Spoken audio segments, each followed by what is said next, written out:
Picture this, it's the year 2014. A new MMORPG is about to be released. This new title has been created by a team consisting of 17 ex-World of Warcraft developers.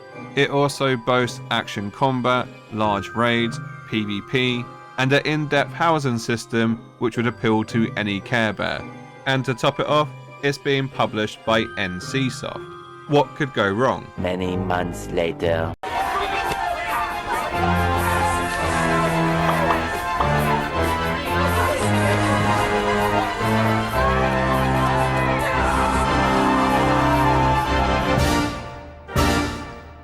I am of course talking about WildStar, which is arguably one of the biggest MMOs to close down in the last 10 years. And when I say shut down, I don't mean like closing servers in the West like Arcade, I mean gone, deleted, forgotten. And like many of you, I never even heard of WildStar until long after its doors were firmly closed by NCSoft. You can't keep getting away with it! And one might argue, it can't have been that popular if it closed down. But to give you an idea as to how popular it was, on launch the player numbers were estimated to be around 450,000. But due to a number of issues and bad choices by the devs, player numbers started to dwindle. And less players means less profit. And given NCSoft's history, it was only a matter of time before the plug was pulled. And that's the thing about MMOs. They never truly die as long as the fan base and some tech-savvy individuals have the motivation to try and keep the game alive. Just like I'm motivated to keep my YouTube channel alive by playing dead, dying and irrelevant games and then doing an in-depth review which nobody watches. Like and subscribe. So with that in mind, I decided that I would finally play WildStar and see for myself if it truly did close too soon or was it justified.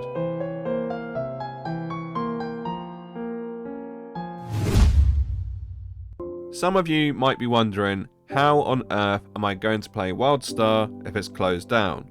Well, the simple answer is private servers. And in particular, I'll be using the Nexus Forever server emulator. But be warned, this is a massive undertaking this team has taken on, and it's still a work in progress. So it's not the game in its entire glory, but it's as good as we're going to get for now. And to anyone wondering, was all this legal? Absolutely fucking not. But let me make clear, this is a fan and passion project. It's not making any revenue whatsoever. And for that reason, NCSoft will just not be interested in what's going on here. Not until it suddenly becomes profitable. And arguably, it could be considered abandonware.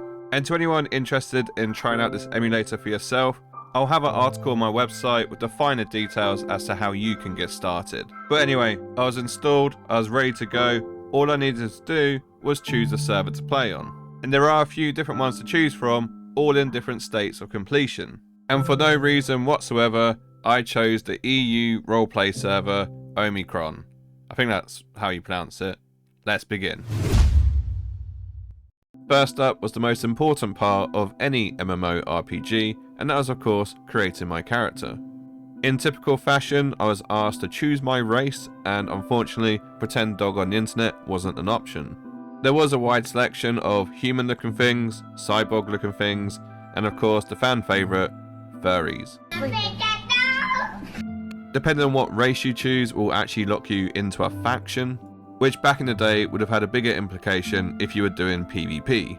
But anyway, I decided to go with the hamster race, purely because it has a smaller hitbox, which means I'll take less damage. That's honestly the only reason I chose it, no other reason. Stop judging me. Now, depending on what race you choose will determine what classes you're allowed to be, which I don't have a problem with, apart from when it comes to WildStar, it makes no fucking sense because some characters can be all classes and other races can only be 2 or 3 of them. Like, honestly, I can't wrap my head around it. So I went to Reddit for the answers. Moderate /r/livestream fails. Delete all hateful clips of women. No! No, not /r funny. Downvote. Downvote. Downvote. And what Reddit told me was the reason for this was because A, the devs ran out of time, or B, they were just too lazy. Thank you, Reddit. Because WildStar is a sci-fi themed MMORPG, the classes don't follow your typical naming convention. But what I did know was that a medic would surely be the Flower Picker Care Bear class, so I chose something cool and opted to be a engineer because, hey look, I get a robot. You then have to pick your path, which I'm told complements your playstyle. However, this feature doesn't work either. So, as cool as it sounds, it just doesn't work. I was actually quite surprised at how in-depth the character creator was. There's a lot of different features that you can change about yourself, and you can really put off a unique look. Look at this distinguished gentleman. Very distinguished. I see. And just for you furries out there, I did test out the bunny girl or whatever race it was to see what variations they have, and I'm pretty sure this will meet your high furry standards. Apart from the fact that it's not pregnant and bloated, I guess. There was furry inflation in the recent screenshots. No, there wasn't. Oh, okay. I don't know what I was listening to whilst I was creating my character, but all of a sudden I was inspired, and I give you... If you love me, let me go! Yes, I'm an emo hamster, apparently. And with the character creator out the way, I was ready to get stuck into WildStar. You can tell this is a NC soft game because in the first 30 seconds, they're trying to sell me something. 1, 2, 3, 4. So first stop was Tutorial Island, where I'd learn how to play the game. And one of the first things I got introduced to was the daily reward system, which was impressive. They had a reward for every day of the year. From a first impression standpoint, I really did like the graphics. They were stylized, which means they haven't aged whatsoever, and it has a sort of Ratchet and Clank feel to it. The UI and picking up quests felt very clean, and you know what, I've got no real complaints about the looks of this game. I actually quite like it. Which just goes to show graphics aren't everything. As I've said many a time before, just look at old school RuneScape. Oh, that's hot. That's hot. So off I went to get my first taste of combat, and like the dumbass I am, I stood there, left-clicked my mouse, hoping I'd light attack or something. You idiot! You're honestly an idiot. I don't know what's wrong with you. This is not the case. All your abilities are on your bar. Those are the buttons you need to push.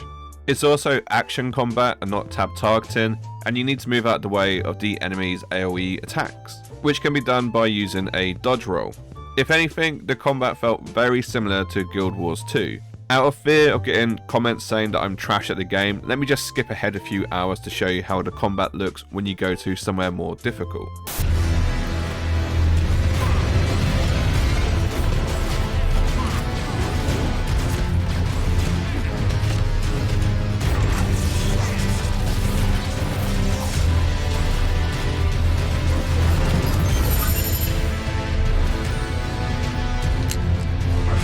You're never going to convince me that tab targeting is better than action combat. I started chatting through the quest, and in doing so, I actually leveled up. Whoa, look at you. Time to crack some skulls. Which was quite the dopamine hit. As per standard, this opened up my world to some new skills and to some new areas on the map. And by completing quests, I started to get new armor pieces. So far, I couldn't see anything wrong with WildStar. It all seemed pretty standard, and in all honesty, I quite liked it. I actually felt like it was better than a lot of MMOs I've played recently. It is worth mentioning though that this emulator does have some issues. For instance, not all the quests are complete or trigger correctly. This meant I had to type in commands to finish some quests in order to progress the story, which didn't always pan out how I wanted it to.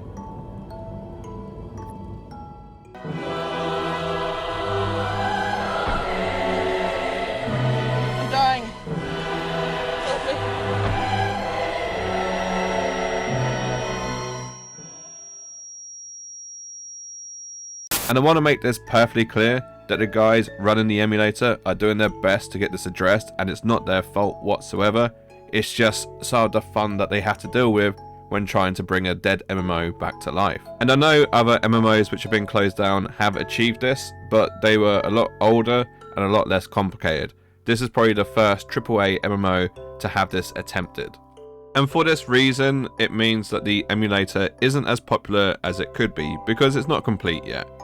So imagine my surprise then when I ran into some other players.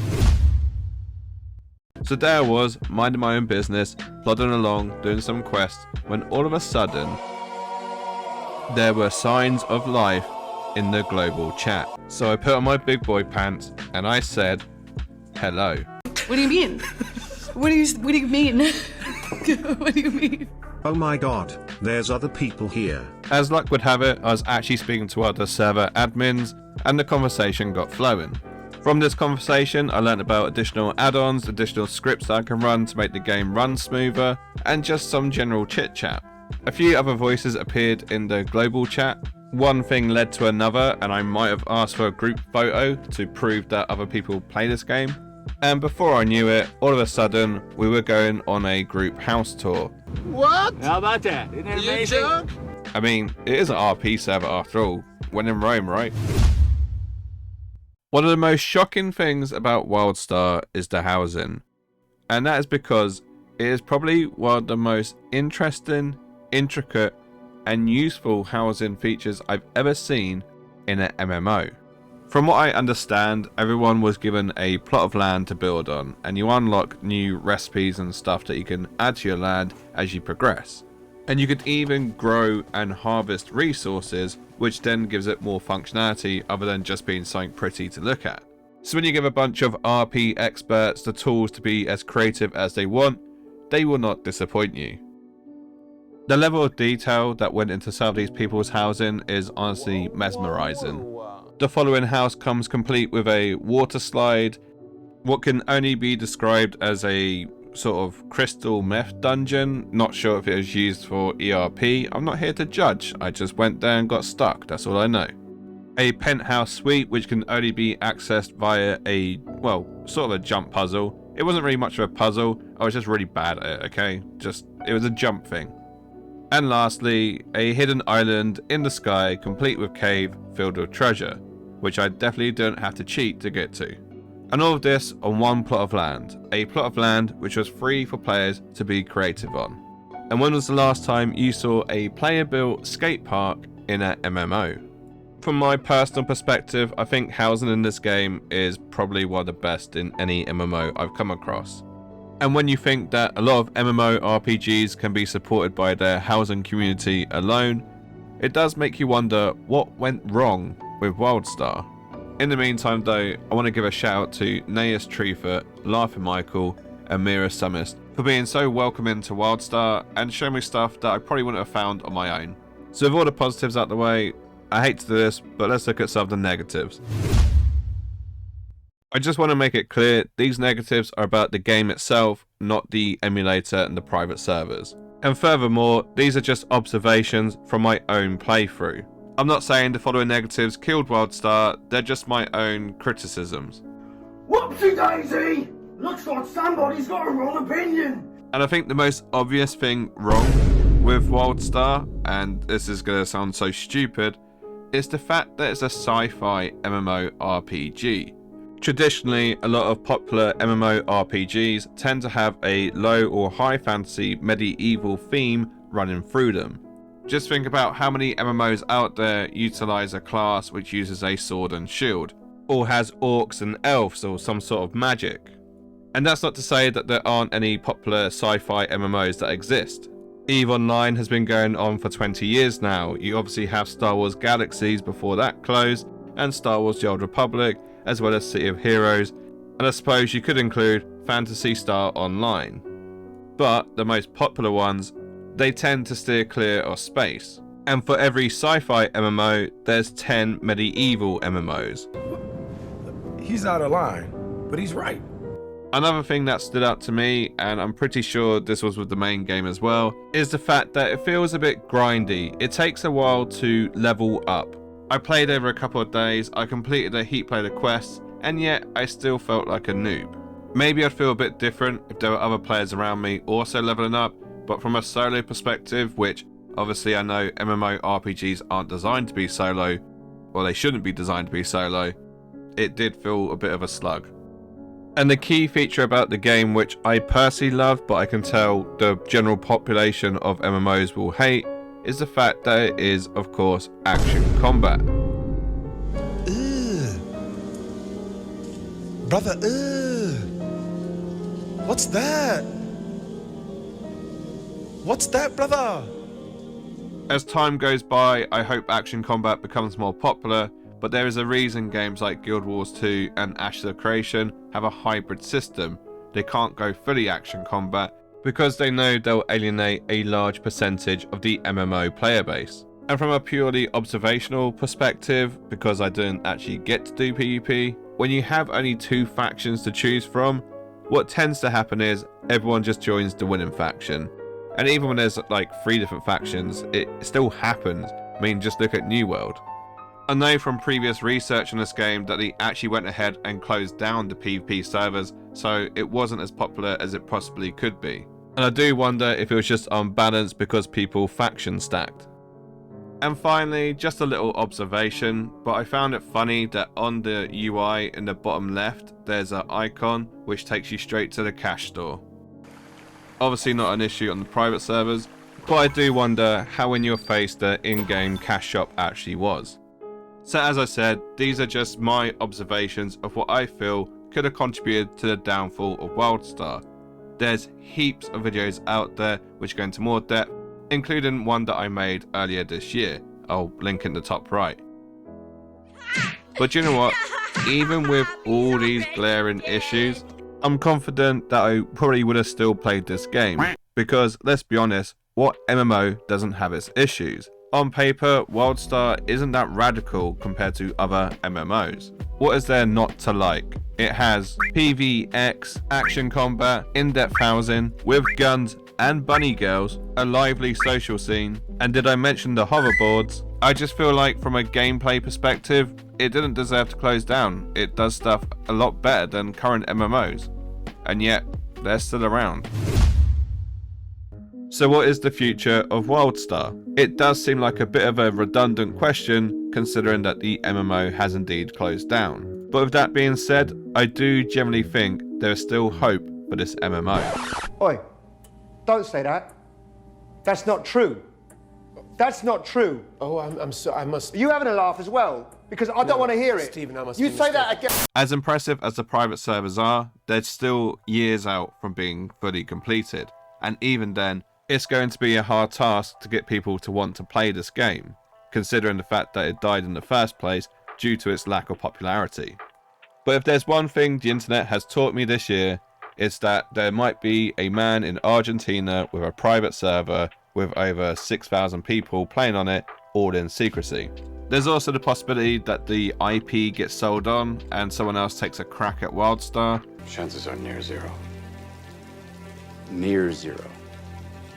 Oh, you never know. NCSoft themselves might try and revitalize the game. Maybe they go through a retro phase and, you know, reopen all the MMOs they've closed down. That's disgusting. I can't believe you even said that on YouTube. You see, you just said that on YouTube. It's highly unlikely, but you never know. Overall, I will say it is a shame that it closed down, because playing it for the first time was actually enjoyable. It certainly isn't one of the worst MMOs out there. And it's crazy to think that Guild Wars 2 was prioritized over WildStar, because I'll be honest, they're very similar in style. In fact, I actually prefer WildStar over Guild Wars 2. Controversial, I know. But what do you think? Are you of the opinion that WildStar closed down too early, or do you think there wasn't enough substance and it deserved to close down? I would love to hear your thoughts in the comment section below. And on that bombshell, I'm going to end the video here. Thanks again for watching. If you do have any suggestions as to other dead MMOs I should explore, feel free to leave a suggestion in the comments below, or even join in the Discord and say hello.